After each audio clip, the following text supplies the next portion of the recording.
වේදනාව දැනෙන්නේ කැම නිසා නෙවෙයි, දත්වල සංවේදීතාවය නිසායි. විසඳුම නව සෙන්සිටිව් එක්ස්පර්ට් by සිග්නල්. තත්පර 30න් වේදනාවට සහනයක්. නැවත මතුවීම වැළැක්වීමට උපකාරී වේ. දත්වල සංවේදීතාවය නිසා ඇතිවන වේදනාව ඔබත් පරාජය කරන්න. නව සෙන්සිටිව් එක්ස්පර්ට් by සිග්නල්.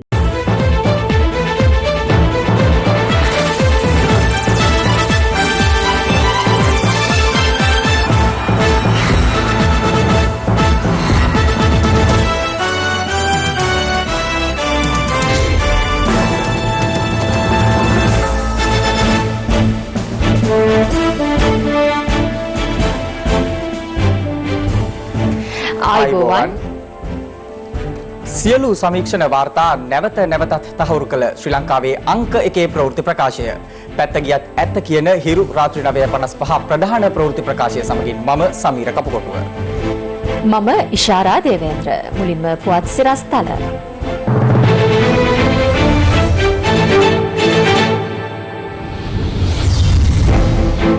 පොලිසිය නොසැලකිල්ලෙන් පාස්කු ප්‍රහාරය වළක්වාගත නොහැකි වූ බවට ජ්‍යෙෂ්ඨ පොලිස් නිලධාරීන්ගෙන් අනාවරණයක්. පුත්තලමේ සිට මන්නාරමට ඡන්දදායකයන් ප්‍රවාහනයට මුදල් දුන් බව මංගල පිළිගනී. අප අවලංගු කිරීමේ තීන්දුවට එරෙහිව රාජිතගෙන් අභියාචනයක්. කොළඹ ගම්පහ හැර සෙසු දිස්ත්‍රික්කවල ඇඳිරි නීතිය 16 වැනි සෙනසුරාදා తాවකාලිකව ඉවතට. එරිදා රටටම ඇඳිරි නීතිය. මෙරට සමස්ත ආසාදිතයන් ගණන 916 දක්වා ඉහළට. සුවවීමේ ප්‍රතිශතයෙන් ඇමරිකාව සහ රුසියාව අභිබවයි.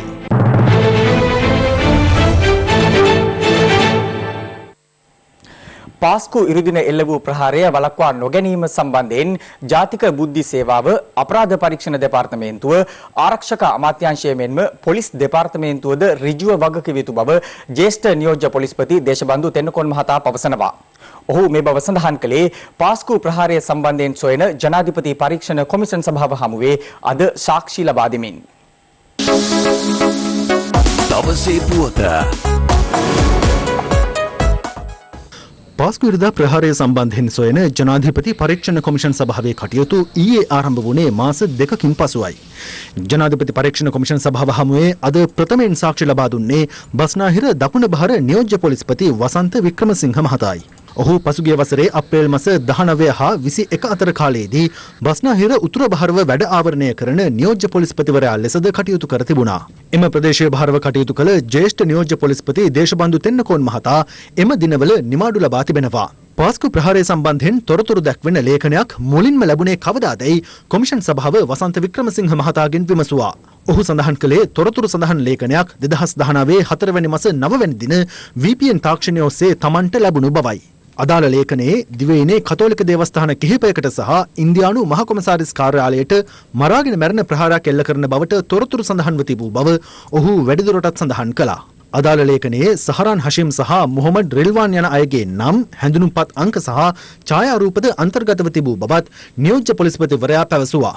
ඒ අනුව තමන් බස්නාහිර දකුණ කොට්ටාසයට අදාළ ජ්‍යෙෂ්ඨ පොලිස් අධිකාරීවරුන් දෙදෙනාට මේ පිළිබඳ ලිඛිතව සහ වාචිකව දැනුම් දුන් බවත්, ක්‍රියා කළ යුතු ආකාරය සම්බන්ධයෙන් නියෝග 16කින් යුත් ලේඛනයක්ද ලබා දුන් බවත් ඔහු කොමිසම හමුවේ සඳහන් කළා. බස්නාහිර උතුර ප්‍රදේශයට මේ සම්බන්ධයෙන් නියෝග ලබා දුන්නේදයි කොමිසම එහිදී ඔහුගෙන් ප්‍රශ්න කළා. ඔහු සඳහන් කළේ ඒ වන විට එම ප්‍රදේශයේ බහරව කටයුතු කළේ නියෝජ්‍ය පොලිස්පති දේශබන්දු තෙන්නකෝන් මහතා බවයි.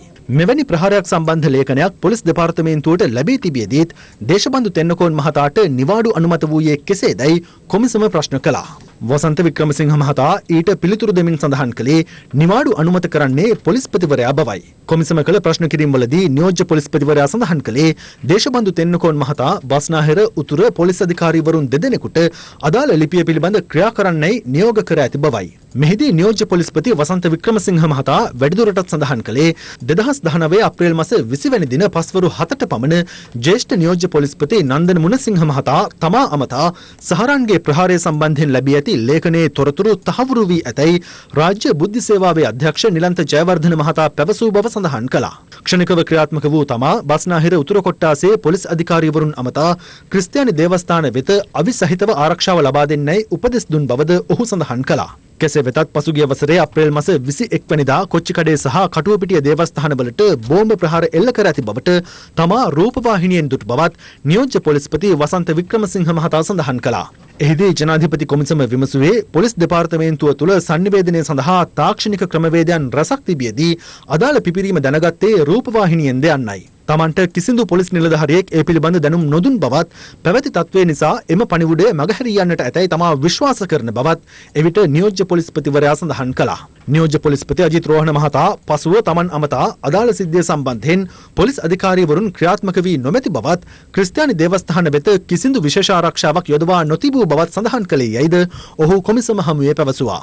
අනතුරුව ඔහු වැඩිදුරටත් සඳහන් කළේ අදාළ සිද්ධිය සම්බන්ධයෙන් පොලිස් දෙපාර්තමේන්තුව නිසි අයුරින් ක්‍රියාත්මක නොවීමෙන් මෙම ප්‍රහාරය වළක්වා ගැනීමට නොහැකි වූ බවට තමන් විශ්වාස කරන බවයි. අනතුරුව ජනාධිපති කොමිසම හමුවේ සාක්ෂි ලබා දුන්නේ පාස්කු ප්‍රහාරය සමයේ බස්නාහිර උතුර කොට්ටාසය බහර නියෝජ්‍ය පොලිස්පතිවරයා ලෙස කටයුතු කළ වත්මන් බස්නාහිර පළාත බහර ජ්‍යෙෂ්ඨ නියෝජ්‍ය පොලිස්පති දේශබන්දු තෙන්නකෝන් මහතායි.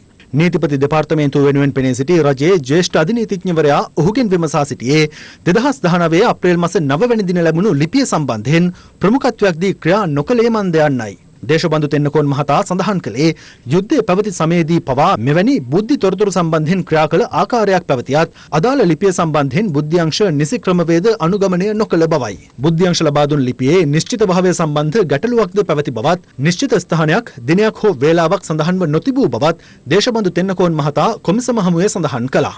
ඒ අනුව ඔහු පැවසුවේ බුද්ධ්‍යංශ විසින් අදාළ ලිපියේ ප්‍රබලත්වය බාල කර තිබූ බවයි.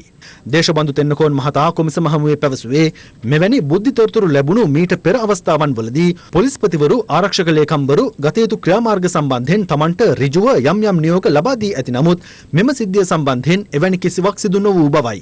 ඒ හරහාද අදාළ බුද්ධි තොරතුරේ ප්‍රබලත්වය පහළ දමා තිබූ බව ජ්‍යෙෂ්ඨ නියෝජ්‍ය පොලිස්පතිවරයා සඳහන් කළා. අනතුරුව කොමිසම විමසා සිටියේ එසේනම් මෙහි වරද ඇත්තේ කා අතද යන්නයි.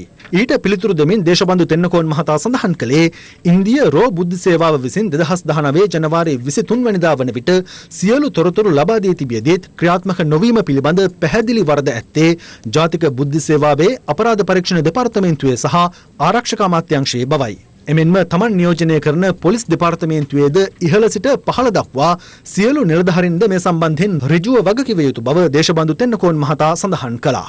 අනතුරුව ජ්‍යෙෂ්ඨ නියෝජ්‍ය පොලිස්පතිවරයාගෙන් මිනිත්තු 17කට ආසන්න කාලයක් කොමිසම රහස්‍ය ප්‍රශ්න කිරීමක් සිදු කළා. මම එවකට බස්නාහිර උතුර සහභාර හිටපු නියෝජ්‍ය පොලිස්පතිවරයානේ ඒ කරුණු සම්බන්ධව විමසීමක් කරේ මම අදාළව සාක්ෂියට බරින සිදුවේ. මම ප්‍රහාරය ලෙන දවසේ නිවාඩු මතනේ හිටියේ 19 20 21 කියන දවස් තුනේ වැඩ බැලුවේ වික්‍රමසිංහ මහත්තයා. ඒ නිසා තමයි වික්‍රමසිංහ මහත්තයාගේ ප්‍රකාශ කරන්නේ. දවසේ පුවත ඇල්කොහොල් අඩංගු හෑන්ඩ් සැනිටයිසර් භාවිත කරන්න. ලෙඩ රෝග ඇති කරන විෂ බීජවලට එරෙහිව සටන් කරන්න. හඳුන්වා දීමේ මිල රුපියල් 350යි. තමන්ට ලබා දී තිබූ ඇප අවලංගු කරමින් කොළඹ මහාධිකරණය ඊයේ ලබා දුන් නියෝගය බලරහිත කරන්නයි ඉල්ලා හිටපු පාර්ලිමේන්තු මන්ත්‍රී රාජිත සේනාරත්න අභියාචනාධිකරණයට පෙත්සමක් ගොනු කළා. ඔහු මෙම පෙත්සම ගොනු කර ඇත්තේ සිය නීතිඥවරුන් මාර්ගයෙන්. ආන්දෝලනාත්මක සුදුපෑන් ප්‍රවෘත්ති සාකච්ඡාවට අදාළව පසුගිය වසරේ දෙසැම්බර් 30 වනදා කොළඹ ප්‍රධාන මහේස්ත්‍රාත් ලංකා ජයරත්න මෙනවිය විසින් රාජිත සේනාරත්න හිටපු මන්ත්‍රීවරයාට ලබා දී තිබූ ඇප නියෝගය කොළඹ මහාධිකරණ විනිසුරු මංජුල තිලකරත්න මහතා ඊයේ අවලංගු කරනු ලැබුවා. ඒ ඇප ලබා දීමට එරෙහිව නීතිපතිවරයා විසින් ගොනු කර තිබූ ප්‍රතිශෝධන පෙත්සමේ තීන්දුව ප්‍රකාශයට පත් කරමින් ඒ අනුව ඊයේ පසරුවේ රාජිත සේනාරත්න හිටපු මන්ත්‍රීවරයා අපරාධ පරීක්ෂණ දෙපාර්තමේන්තුවට බාර වීමෙන් අනතුරුව කොළඹ ප්‍රධාන මහේස්ත්‍රාත් අධිකරණයට රැගෙන ආවා. ඒ රාත්‍රී 8:30ට පමණ.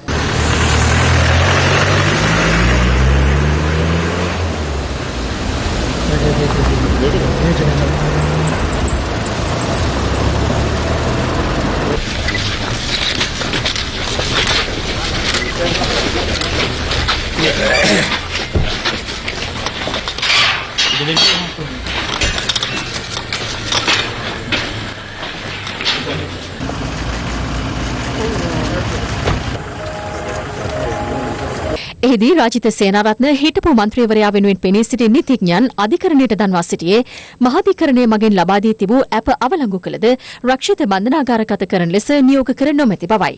එහින් සිය සේවාදායකයාට ඇප ලබා දෙන ලෙස එම නීතිඥයන් ඉල්ලා සිටියා.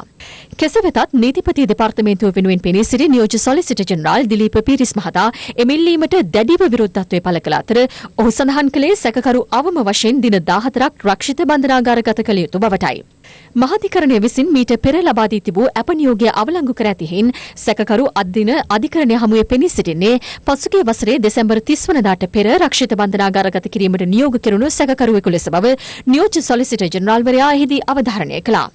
රාජිත සේනාරත්න හිටපු මන්ත්‍රීවරයා වෙනුවෙන් පෙනී සිටි නීතිඥයන් එහිදී සඳහන් කර සිටියේ සිය සේවාදායකයා අවුරුදු 70ක් වයස ඇති පුද්ගලයෙකු බවයි. එමෙන්ම සිය සේවාදායකයා හෘද සැත්කමකට භාජනය කර ඇති හේයින් වර්තමානයේ රට තුළ ව්‍යාප්තව පවතින COVID-19 වෛරසයට ගොදුරුවීමේ වැඩි ඉඩක් පවතින හේයින් ඔහුට ඇප ලබා දෙන ලෙස ඔවුන් ඉල්ලා සිටියා. එහිදීද සිය විරුද්ධත්වය පළ කළ රජයේ නියෝජ්‍ය සොලිසිටර් ජෙනරාල්වරයා පෙන්වා දුන්නේ බන්ධනාගාර තුළින් කිසිදු COVID-19 ආසාදිතයෙකු හමුව නොමැති බවයි. එහින් හොඳම නිරෝධායන මධ්‍යස්ථානය බන්ධනාගාරය බව ඔහු පෙන්වා දුන්නා. කරුණු සලකා බැලූ ප්‍රධාන මහේස්ත්‍රාත් ලංකා ජයරත්න මෙනවිය සැකකාර රාජිත සේනාරත්න හිටපු මන්ත්‍රීවරයා මේ මාස 27 වනදා දක්වා රක්ෂිත බන්ධනාගාරගත කිරීමට නියෝග කළා.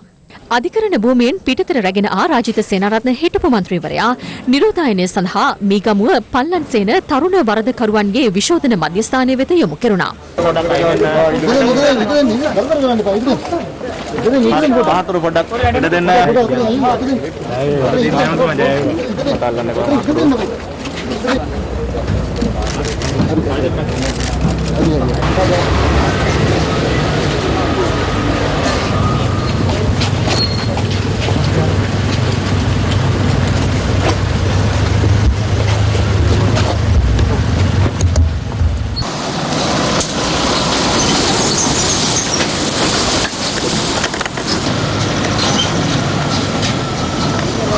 මේ අතර තමන්ට ලබා දී තිබූ ඇප අවලංගු කරමින් කොළඹ මහාධිකරණයේ ලබා දුන් නියෝගය බලරහිත කරන්නයි ඉල්ලා හිටපු පාර්ලිමේන්තු මන්ත්‍රී රාජිත සේනාරත්න අභියාචන අධිකරණයට පෙත්සමක් ගොනු කර තිබෙනවා. ඒ සිය නීතිඥවරුන් මාර්ගයෙන්.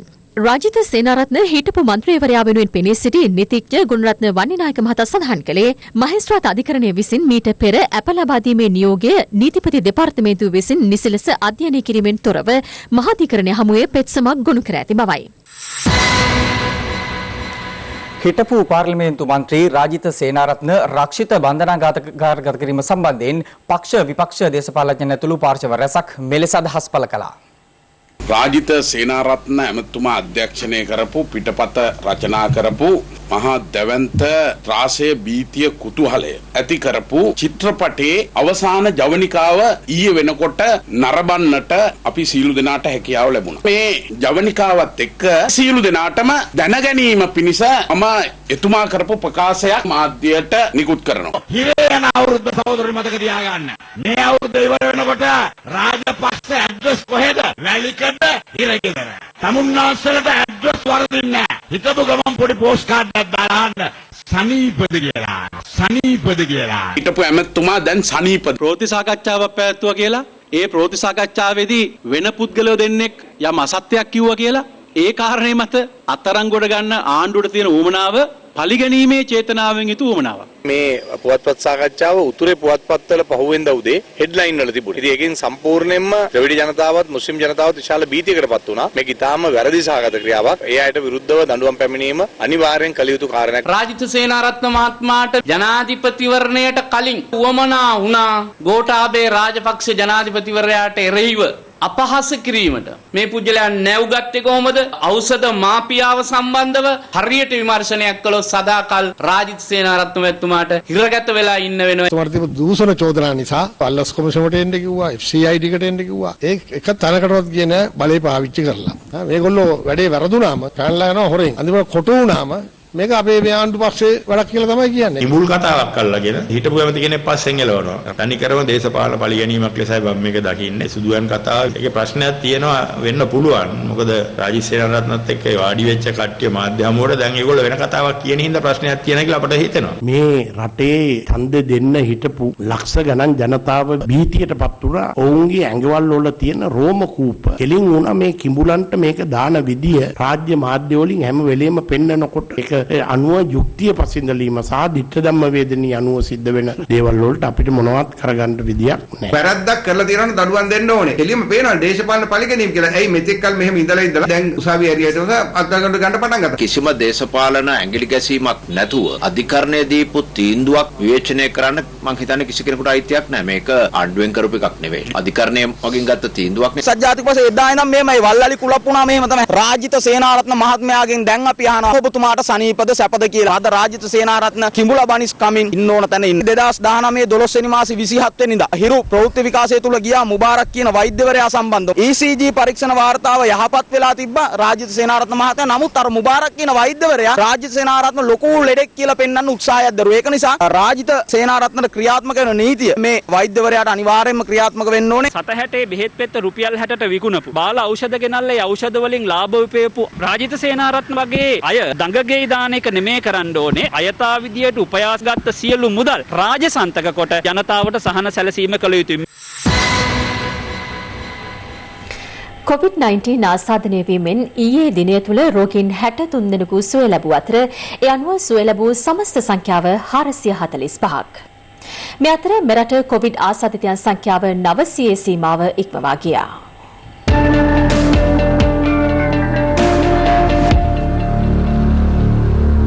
ගෙවුණු පැය 24 තුළ COVID-19 වෛරසය ආසාදනය වී සුවය ලැබූ පුද්ගලයන් 63 දෙනෙකු රෝහල් වලින් පිටව ගියා. ඉන් 44 දෙනෙකු නාවික රෝහලෙත්, 5 දෙනෙකු වැලිකන්ද මූලික රෝහලෙත්, තවත් 5 දෙනෙකු හෝමාගම මූලික රෝහලෙත්, 4 දෙනෙකු ජාතික බෝවන රෝග විද්‍යායතනයේත්, 3 දෙනෙකු නැගෙනහිර කොළඹ මූලික රෝහලේ සහ 2 දෙනෙකු ඉරණවිල රෝහලේ ප්‍රතිකාර ලැබුවන්. ඒ අනුව COVID-19 රෝගීන් සුවය ලැබූ සමස්ත සංඛ්‍යාව 445ක් දක්වා ඉහළ ගියා. මේ අතර ලෝකයේ COVID-19 ආසාදිතයන් සුවවීමේ ප්‍රතිශතය සැලකීමේදී ඇමරිකාව සහ රුසියාව අභිබවමින් ශ්‍රී ලංකාව ඉදිරියට පැමිණ ඇති බව සෞඛ්‍ය ප්‍රවර්ධන කාර්යාංශය ඉදිරිපත් කළ නවතම වාර්තාවේ සඳහන්. COVID-19 ආසාදනය වීමෙන් තවත් රෝගීන් 462 දෙනෙකු තවදුරටත් රෝහල්ගතව ප්‍රතිකාර ලබන අතර මරණයට පත්වති සංඛ්‍යාව 9ක්. මෙවන විට සමස්ත COVID-19 ආසාදිතයන් සංඛ්‍යාව 916ක්. ඊයේ හඳුනාගත් ආසාදිතයන් 26 දෙනාම නාවික හමුදා සමාජිකයන් වන අතර ඔවුන් සියලු දෙනා වැලිසර නාවික හමුදා කඳවුරට අනුයුක්තව සේවය කළ අයයි. පසුගිය අප්‍රේල් 22 වෙනිදා සිට මේ දක්වා කාලය තුල තහවුරු කරගන්නා ලද රෝගීන් 607 දෙනා අතරින් 514 දෙනෙකු නාවික හමුදා සමාජිකයන් හා ආශ්‍රිතයන් වන අතර සමාජයෙන් සොයාගන්නා ලද පිරිස සටහන් වන්නේ 93ක් ලෙසයි. නාවික හමුදා සමාජිකයන්ගෙන් 121 දෙනෙකු මෙවන විට පූර්ණ සුවය ලබා පිටව ගොස් තිබෙනවා. මේ අතර අද කොළඹ මෝදර උයන නිවාස සංකීර්ණයේ පුද්ගලයන් 60 දෙනෙකුගේ පමණ PCR පරීක්ෂණ සිදු කළා. කොළඹ මුවදරු උයන මුළු සංකීර්ණයම කවර් වෙන විදිහට තමයි අද PCR පරීක්ෂණ සිදු කරන්න ලබන්නේ. ගිය සතියේ පුරාවටම අහඹු නිදි තෝරාගෙන සිදු කරන ලැබූ PCR පරීක්ෂණ වලින් එකම රෝගියෙක්වත් කොළඹ නගරයේ සීමාවට අපිට අනාවරණය වෙලා නැහැ. ඒ නිසා දිගින් දිගටම දවසක් හැර දවසක් කුඩා නියඳි තෝරාගෙන අහඹු ලෙස PCR පරීක්ෂණ කිරීමටයි අපගේ බලාපොරොත්තුව. වවුනියාව පෙරියකාඩු යුද හමුදා කඳවුරට අයත් නිරෝධායන මධ්‍යස්ථානයේ නිරෝධායනය සාර්ථකව අවසන් කළ පුද්ගලයන් 111 දෙනෙකු අද සිය නිවෙස් වෙත පිටව ගියා. ඔවුන් මහනුවර මාතලේ ත්‍රිකුණාමලය අනුරාධපුර ආදී ප්‍රදේශවල පදිංචිකරුවන්.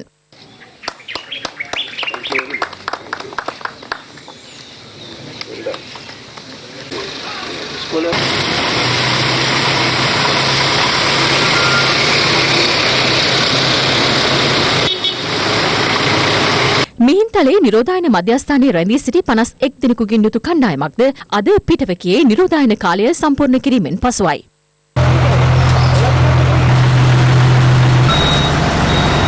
COVID-19 වසංගතය හේතුවෙන් මෙරටට පැමිණීමට නොහැකිව මාලදිවයිනේ සිරවී සිටි ශ්‍රී ලාංකිකයන් 300 දෙනෙකු විශේෂ ශ්‍රී ලංකන් ගුවන් යානයකින් මෙරටට රැගෙන ආවේ අද පස්වරුවයි.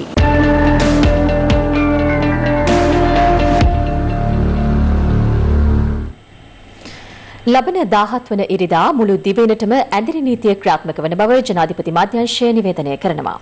කෙසේ වෙතත් කොළඹ සහ ගම්පහ දිස්ත්‍රික්ක සඳහා පනවා තිබෙන ඇඳිරි නීතිය නැවත දැනුම් දෙනතුරු දිගටම ක්‍රියාත්මකයි.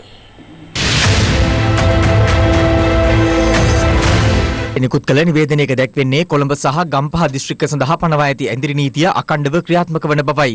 සෙසු දිස්ත්‍රික්කයන් සඳහා මැයි 16 සෙනසුරාදා දක්වා පසරු 8 සිට අලුයම 5 දක්වා ඇඳිරි නීතිය ක්‍රියාත්මක වන අතර මැයි 17 වන ඉරිදා මුළු දිවයිනටම ඇඳිරි නීතිය ක්‍රියාත්මකයි. කොළඹ ගම්පහ හැර සෙසු දිස්ත්‍රික්ක සඳහා ඇඳිරි නීතිය මැයි 18 වෙනිදා සිට මැයි 23 වනදා දක්වා ක්‍රියාත්මක වන්නේ පසරු 8 සිට අලුයම 5 දක්වායි. ජන ජීවිතයේ යථා තත්ත්වයට පත් කිරීම සඳහා ආරම්භ කළ වැඩපිළිවෙලද ලබන 16 දක්වා ක්‍රියාත්මක කර නැවත මැයි 18 සිට ඉදිරියට පවත්වාගෙන යන බව නිවේදනයේ සඳහන්. මේ අතර රට නැවත යථාවත් කිරීමේ රජයේ තීරණයට අනුව පෙර දින දෙකට සාපේක්ෂව වැඩි රාජ්‍ය සහ පෞද්ගලික අංශයේ සේවකයන් පිරිසක් දුම්රිය සහ බස් රථ මගින් අද දිනේදී කොළඹට පැමිණියා. දුම්රිය ගමනාගමන අධිකාරී ගාමිණී සෙනවිරත්න මහතා පැවසුවේ දුම්රිය ගමන් කිරීම සඳහා 11500කට අධික ප්‍රමාණයක් අයදුම් කර ඇති බවයි. මේ හේතුවෙන් ඉදිරි සතියේ සිට දුම්රිය ගමන් වාර වැඩි කිරීමට පියවර ගන්නා බව දුම්රිය දෙපාර්තමේන්තුව සඳහන් කළා. දුම්රියෙන් පැමිණි මගීන්ගේ උෂ්ණත්වය පරීක්ෂා කිරීම අදත් කොටුව සහ මරදාන දුම්රිය ස්ථානවලදී ක්‍රියාත්මක කළේ ආරක්ෂක අංශ මැදිහත් වීමෙන්. මේ අතර කොළඹ දිස්ත්‍රික්කයේ තුල අද පෙරවරුවේත් වැඩි ප්‍රමාණයක් ධාවනය වූයේ ලංකා ගමනාගමන මණ්ඩලයට අයත් බස් රථයි. මේ පිටකොටුව ළංගම බස් නැවතුම් පොලේ අද දක්නට ලැබුණු තත්ත්වයයි.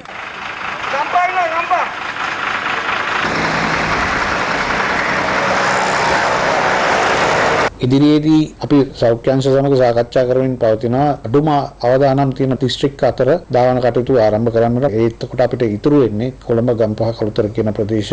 මේ අතර පුද්ගලික අංශයේ ආයතනවල කිසිදු සේවකයෙකු සේවයෙන් ඉවත් නොකිරීමට හාම්පුතුන්ගේ සංගම් සමග රජය එකඟතාවකට පැමිණ තිබෙනවා. ලංකාවේ හාම්පුතුන් සමග කර්මාන්ත ශාලා ව්‍යාපාර හිමියන් සමග ව්‍යවසායකයන්ගේ නායකයන් සමග සාකච්ඡා පවත්වලා තියෙනවා. කැබිනට් මණ්ඩලයට දිනේෂ් ගුණවර්ධන අමාත්‍යතුමා දැනුම් දුන්නා. ඇති වූ බලපෑම් හේතුවෙන් පුද්ගලික අංශයේ කිසිදු සේවකයෙකුගේ රැකියාව අහිමි නොකළ යුතු බව. වැටුප් ලයිස්තුවේ වැටුප් ලැබමින් සිටි කිසිවෙකුත් ඉවත් නොකිරීමට එකඟතාවයකට පත් වෙලා තියෙනවා හාම්පුතුන්ගේ සංඝ. මේ කර්මාන්තයේ වසන් නැතුව නැවත පුනර්ජීවනයක් ලැබෙන තෙක් වැටුපෙන් මාසකට 150ක් හෝ අවම වශයෙන් රුපියල් 14500ක් යන දෙකෙන් වැඩි එක.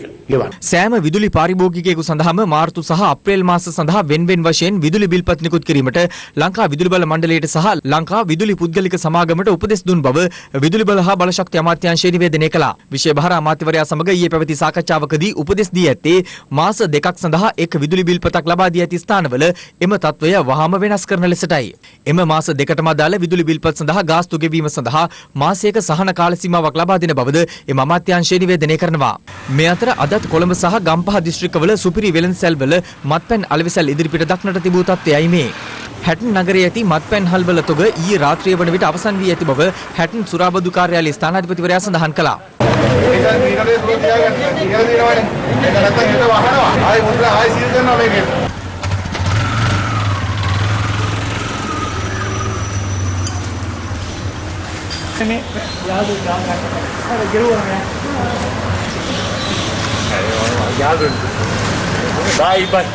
මේ අතර හැටන් නගරයේ කොණ්ඩ කපන ස්ථාන නිසි සෞඛ්‍යාරක්ෂිත ක්‍රමවේද අනුගමනය කරමින් කටයුතු සිදු කරන ආකාරය දක්නට ලැබුණා. කෙසේ වෙතත් වාද්දුව ප්‍රදේශයේ අද ක්‍රියාත්මක වූ කොණ්ඩ කපන ස්ථානයක් වසා දැමීමට මහජන සෞඛ්‍ය පරීක්ෂකවරුන් පියවර ගත්තේ නිසි සෞඛ්‍ය උපදෙස් අනුගමනය නොකිරීම හේතුවෙන්.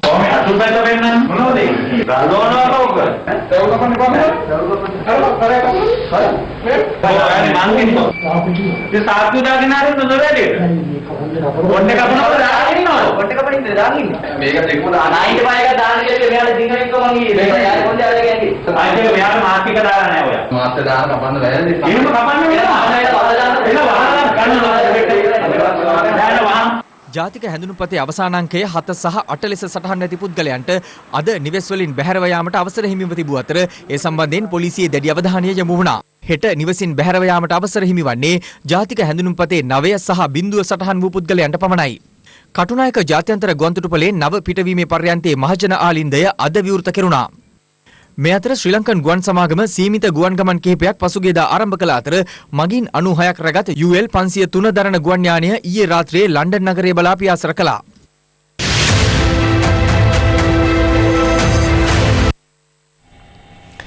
COVID-19 වෛරසය ලෝකෙන් තුරන් කිරීමට නොහැකි වනු ඇති බවට ලෝක සෞඛ්‍ය සංවිධානය අද අනතුරු ඇඟෙව්වා. ඒ අධ්‍යක්ෂ වෛද්‍ය මයිකල් රයන් පවසන්නේ ප්‍රතිකාර එන්නතක් සොයාගත්තද වෛරසය කුමන රටක හෝ පවතිනු ඇති බවයි. මේ අතර COVID-19 වසංගතයේ හේතුවෙන් ලොව මිලියන ගණනක ජනතාව පීඩා විඳින පසුබිමක මානසික රෝග අර්බුදයක් මතුවන බව එක්සත් ජාතීන්ගේ සංවිධානය පෙන්වා දෙනවා. ලොව පුරා COVID-19 වෛරසය ආසාදනය වූ පුද්ගලයන් සංඛ්‍යාව මේ වන විට 44,44,267 දක්වා ඉහළ ගොස් ඇති අතර ලොව පුරා වාර්තා වන COVID-19 මරණ සංඛ්‍යාව 2,98,401ක්. වෛරසය ආසාදනය වූ පුද්ගලයන් 16,68,538ක් මේ වන විට සුවය ලබා තිබෙනවා. ලොව වැඩිම ආසාදිතයන් ඇමරිකාවෙන් වාර්තා වන අතර ගත වූ පැය 24 තුළ නව ආසාදිතයන් 21,712ක් හඳුනා ගැනීමත් සමග එරට සමස්ත ආසාදිතයන් සංඛ්‍යාව 14,30,348 දක්වා ඉහළ ගියා. මේ අතර ඇමරිකාවේ ලොස් ඇන්ජලිසී බන්ධනාගාරයක රැඳවියන් පිරිසක් නිදහස් කරනු ඇතැයි අපේක්ෂාවෙන් COVID-19 වෛරසය ආසාදනය කර ගැනීමේ උත්සාහයක නිරත වන ආందోලනාත්මක CCTV දර්ශන පෙළක් විදෙස් මාධ්‍ය වාර්තා කළා. මුව ආවරණ නොමැතිව පානීය ජල බෝතල් එකිනෙකා අතර හුවමාරු කරගන්නා ආකාරය එහි සටහන් වී තිබෙනවා. යුරෝපයේ වැඩිම COVID-19 ආසාදිතයන් සංඛ්‍යාවක් ස්පාඤ්ඤයෙන් වාර්තා වන අතර එම සංඛ්‍යාව 2,71,095ක්. දකුණු ආසියානු කලාපයේ වැඩිම COVID-19 ආසාදිතයන් සංඛ්‍යාවක් ඉන්දියාවෙන් වාර්තා වන අතර එම සංඛ්‍යාව 78,194ක්. මේ අතර COVID-19 වෛරස ආසාදිතයෙකු කතා කිරීමේදී මුඛයෙන් පිටවන බිඳිති විනාඩි 8ක පමණ කාලයක් අවකාශයේ රැඳී පවතින බවට පර්යේෂණ වලින් අනාවරණ වී තිබෙනවා. ඇමරිකාවේ පෙන්සිල්වේනියා විශ්වවිද්‍යාලය සහ එරට ජාතික සෞඛ්‍ය ආයතනයේ සිදු කළ නවතම පර්යේෂණයකින් අනාවරණය වී ඇත්තේ සීමිත අවකාශයක් තුළ ශබ්ද නගා කතා කිරීමේදී අවම වශයෙන් COVID-19 අඩංගු බිඳිති දහසක් පමණ ජනනය විය හැකි බවයි. COVID-19 වෛරසය සඳහා එන්නත් නිපදවීමට ලොව ඖෂධ සමාගම් 100කට වැඩි සංඛ්‍යාවක් ඉදිරිපත්ව සිටින අතර විදේශ මාධ්‍ය වාර්තා කළේ ඉන්දියානු සහ පාකිස්තානු ඖෂධ සමාගම් 5ක්ද අත්හදා බැලීම් සිදු කරන බවයි. කෙසේ වෙතත් COVID-19 වෛරසයට එරෙහිව එන්නතක් නිපදවීමේ ගෝලීය පර්යේෂණවලට ඇමරිකානු ජනාධිපති ඩොනල්ඩ් ට්‍රම්ප්ගේ ආකල්ප සහ පළමුව ඇමරිකාව යන ඔහුගේ ප්‍රතිපත්ති බාධාවක් බව ගාඩියන් පුවත්පත වාර්තා කරනවා. කෙසේ වෙතත් ලෝක සෞඛ්‍ය සංවිධානය පවසන්නේ COVID-19 වෛරසය ලෝකයෙන් තුරන් කිරීමට නොහැකි වනු ඇති බවයි. We have a new virus entering the human population for the first time, and therefore it is very hard to predict when we will prevail over it. This virus may become just another endemic virus in our community, and this virus may never go away. සාම්ප්‍රදායික චින්තනයෙන් මිදී ආර්ථික පුනරුදයට දායක වන්නේයි ජනාධිපති ගෝඨාභය රාජපක්ෂ මහතා බැංකු ශේෂ්ත්‍රයෙන් ඉල්ලීමක් කරනවා. බැංකු ශේෂ්ත්‍රයේ නියෝජිතයන් සමග අද පැවති සාකච්ඡාවකදී ජනාධිපතිවරයා මෙම ඉල්ලීම සිදු කළා. පශ්චාත් කොරෝනා සමයේ ආර්ථික වර්ධනය සහ සංවර්ධනය උදෙසා සම්පාදිත වැඩසටහනට බැංකු ක්ෂේත්‍රය හවුල් කර ගැනීම සහ එහිදී මතුවන ගැටලු පිළිබඳ සාකච්ඡාවක් ජනාධිපති ලේකම් කාර්යාලයේදී පැවැත්වුණා. මහ බැංකු අධිපති මහාචාර්ය WD ලක්ෂ්මන් මහතා ප්‍රමුඛ මහ බැංකුවේ ජ්‍යෙෂ්ඨ නිලධාරීන්ද රාජ්‍ය හා පෞද්ගලික දෙයන්ශීය බැංකු සභාපතිවරුන් සහ ප්‍රධාන විධායක නිලධාරීන් ජනාධිපති ගෝඨාභය රාජපක්ෂ මහතා සමග පැවැත්වීම සාකච්ඡාවට එක්ව සිටියා. වැවිලි කර්මාන්තය, කුඩා හා මධ්‍ය පරිමාණ නිෂ්පාදන, නිවාස හා වෙනත් ඉදිකිරීම්, කෘෂි කර්මාන්තයේ ආශ්‍රිත නිෂ්පාදන සඳහා අගය එකතු කිරීම යන ක්ෂේත්‍රවල ව්‍යාපාර ආරම්භයට පහසු කොන්දේසි යටතේ ණය සපයන්නයි ජනාධිපතිවරයා මෙහිදී බැංකු ප්‍රජාවගෙන් ඉල්ලා තිබෙනවා. කොරෝනා වෛරසය පාලනය කළ රජයට දැන් ඇති විශාලතම අභියෝගය ආර්ථිකය ගොඩනැගීම බවත් ඇඟලුම් කර්මාන්තය සහ සංචාරක ව්‍යාපාරය යථා තත්ත්වයට පත්වීමට බොහෝ කලක් ගත වනු ඇති බවත් ජනාධිපතිවරයා මෙහිදී පෙන්වා දුන්නා. ඒ හරහා අහිමි වූ ආදායම ඉතා විශාල බවත් බොහෝ පිරිසකට රැකියා අහිමි වී ඇති බවත් පෙන්වා දුන් ජනාධිපතිවරයා පැරණි ආනයන ක්‍රම අතහැර නිෂ්පාදන ආර්ථිකයක් කරා යොමු වීමේදී බැංකු ක්ෂේත්‍රයෙන් ලැබිය යුතු සක්‍රිය දායකත්වයේ පිළිබඳ අවධාරණය කළා. ජනාධිපති මාධ්‍යංශය සඳහන් කළේ බැංකු නියෝජිතයන් ආර්ථික පුනර්ජීවනය සඳහා රජය ගෙනන වැඩපිළිවෙලට සහයෝගය පළ කළ බවයි. සාකච්ඡාවේදී මතු වූ ඔවුන් මුහුණ පාන ගැටලු කිහිපයක් මහ බැංකුව සමග සාකච්ඡා කොට නිරාකරණය කර ගැනීමට එකඟතාවකට පැමිණි බවද ජනාධිපති මාධ්‍යංශය නිකුත් කළ නිවේදනයේ සඳහන්. මේ අතර ජනාධිපති ගෝඨාභය රාජපක්ෂ මහතා සිය තෙමසක වැටුප වන රුපියල් 2,92,500ක මුදල COVID-19 සෞඛ්‍ය හා සමාජ ආරක්ෂණ අරමුදලට පරිත්‍යාග කර තිබෙනවා. පසුගිය ජනාධිපතිවරණ සමයේ හිටපු අමාත්‍ය රිෂාඩ් බාදියදීන් මහතාගේ ඉල්ලීම පරිදි පුත්තලමේ සිට මන්නාරම දක්වා ඡන්දදායකයන් ප්‍රවාහනයට අදාළ මුදල් ලබා දීමට තමා කටයුතු කළ බව හිටපු මුදල් අමාත්‍ය මංගල සමරවීර මහතා ප්‍රකාශ කරනවා. ඔහු මේ බව සඳහන් කළේ අදාළ සිදුවීම සම්බන්ධයෙන් අපරාධ පරීක්ෂණ දෙපාර්තමේන්තුවට ප්‍රකාශයක් ලබා දීමෙන් අනතුරුව මාධ්‍ය වෙත අදහස් දක්වමින්. එහිදී ඔහුගෙන් පැය 5කට අධික කාලයක් ප්‍රකාශ සටහන් කරගෙන තිබෙනවා. අපරාධ පරීක්ෂණ දෙපාර්තමේන්තුවට පැමිණෙන ලෙස කර තිබූ දැනුම් දීමට අනුව හිටපු මුදල් අමාත්‍ය මංගල සමරවීර මහතා අද පසරු 2කට පමණ පෙනී සිටියා. පසුගිය ජනාධිපතිවරණයේදී පුත්තලම දිස්ත්‍රික්කයේ අවතැන් වූවන්ට ඡන්දය ප්‍රකාශ කිරීම සඳහා ළඟම බස් රථ යොදා ගනිමින් මන්නාරම දිස්ත්‍රික්කයට රැගෙන යාමට අවශ්‍ය මූල්‍ය පහසුකම් සපයා දීම සම්බන්ධයෙන් සිදු කරන විමර්ශනයකට අදාළව ප්‍රකාශයක් ලබා දීම සඳහායි මෙම කැඳවීම සිදු කර තිබුණේ. දන්නේ එන්න කිව්වා ආවා. ඔබට මොකද දින චෝදනාව? මම එනකොට කියන්නම් ආවොත්. අදාළ විමර්ශනය සම්බන්ධයෙන් හිටපු අමාත්‍යවරයෙකු වූ රිෂාඩ් බදියුදීන් මහතාගෙන්ද මීට පෙර අපරාධ පරීක්ෂණ දෙපාර්තමේන්තුව ප්‍රකාශ සටහන් කරගනු ලැබුවා. අද පස්වරුවේ අපරාධ පරීක්ෂණ දෙපාර්තමේන්තුවට පැමිණි හිටපු අමාත්‍ය මංගල සමරවීර මහතාගෙන් පැය 5කට අධික කාලයක් ප්‍රකාශ සටහන් කරගෙනුණා. පැය 5කට ආසන්න කාලයක් ප්‍රකාශ ලබා දීමෙන් අනතුරුව පිටතට පැමිණි හිටපු අමාත්‍යවරයා මෙලෙස අදහස් පළ කළා. මම මේ 4 වෙනි තට්ටුවේ පැය 5යි විනාඩි 15ක මැරතන් එකක් දුවලා ඉන්නේ. අපේ අක්බීමන දයාරත්න හාමුදුරුවෝ කෙනෙක් පැමිණිල්ලක් දාලා තියෙනවා. පසුගිය මැතිවරණයේදී සරණාගත කඳවුරවල ඉන්න ඡන්දදායකයන් පිරිසක් තමන්ගේ උතුරේ තියෙන ඡන්ද පොළට ගෙන යාම සඳහා මුදල් ඇමතිවරයා වශයෙන් මම අනුමැතිය දුන්නයි කියලා. අදාළ ඇමතිවරයාගේ ඉල්ලීම අනුව ඒ මුදල් අනුමැතිය දුන්නා. ඒ ගැන මම සතුටු වෙනවා ආඩම්බර වෙනවා. නෑ මගේ අස්ස නොව. ඒක හොරෙන් කරපු දෙයක් නෙමෙයි. අපි හැංගි හොරා ඔය ගේම් ගහන මිනිස්සු නෙමෙයි. ඔය ඉන්නේ දෙරණ අර වගේ ඒවා ඉන්න ගේම් කාරයෝ නෙමෙයි. හිරු එකේ ඉන්න. සත්භාවයෙන් කරපු වැඩක් මේක. සත්භාවයෙන් නෙමෙයි මම අලිවතාවක් අවශ්‍ය නම් කරනවා ප්‍රජාතන්ත්‍ර වාදය වෙනුවෙන්. මට මේ සංඝයා වහන්සේලාගෙන් තියෙන ප්‍රශ්න තියෙන්නේ එක්තරා සංඝ කල්ලියකින් විතරයි. සංඝ කල්ලිය කියන එක අසාධාරණයි. එහෙම කියන්න බෑනේ සංඝයා වහන්සේලා කල්ලිය කියන සංඝ කල්ලිය කියලා කොටසක් තියෙනවද? ඔව් තියෙනවා. අද සංඝ කල්ලියක් තියෙනවා. කාලයකට පස්සේ පින්දුරයක් ගත්තා ඒකයි ඊළඟ. අර උන්නදේන එකට පස්සේ. රවි කරනායක මල්පිටපාට. ඊට පස්සේ නම් ගොඩක් hina වුණා. දැන් තවත් දේශීය පුවත් කිහිපයක් සමගින් රටවටා හිරු. රටවටා හිරු. මැද පෙරදිග අසරණ තත්වයට පත්ව සිටින ශ්‍රී ලාංකික ශ්‍රමිකයන් ලංකාවට ගෙන්වා ගැනීමට අදාළ යෝජනා 4ක් මහජන යුතුකම කේන්ද්‍රයේ මහලේකම් පූජ්‍ය ජම්බුරේවල චන්ද්‍රරතන හිමියන් විසින් විදේශ කටයුතු අමාත්‍යාංශය වෙත සහ ජනාධිපති ලේකම් කාර්යාලය වෙත අද බාර දුන්නා. දීඝවාපී සහ මාණික්කමඩු විහාරස්ථානවල පවතින ගැටලු සොයා බැලීම සඳහා ආරක්ෂක ලේකම් විශ්‍රාමික මේජර් ජෙනරල් කමල් ගුණරත්න, යුද හමුදාපති ශවේන්ද්‍ර සිල්වා, නාවික හමුදාපති වයිස් අද්මිරාල් පියල් ද සිල්වා සහ වැඩබලන පොලිස්පති චන්දන වික්‍රමරත්න යන මහත්වරුන් අද නිරීක්ෂණ චාරිකාවක නිරත වුණා. දිගන අඹකොටේ ප්‍රදේශයේදී ගැබ්බර එළදෙනක් තම ඉඩමේ ගස්වල අතු ආහාරයට ගැනීම හේතුවෙන් උරුණ වූ පුද්ගලයෙකු එම එළදෙන මන්නා පිහකින් පහර දී ඝාතනය කර ඇති අතර පසුව පොලිසිය එම පුද්ගලයා තරංගුවට ගෙන තිබෙනවා. වටවටා හිරු හිරු රාත්‍රී 9:55 ප්‍රධාන ප්‍රවෘත්ති ප්‍රකාශයමින් නිමාවට පත් වෙනවා. පැත්තක් නැතුව ඇත්ත දැනගන්න තිරේ දිස්වන පරිදි ඔබගේ ජංගම දුරකථන ජාලයට අනුව හිරු ප්‍රවෘත්ති SMS සේවාව සක්‍රිය කරගන්න. අපි යලි හමුවන්නේ හෙට සවස 6:55ට. සුබ රාත්‍රියක්.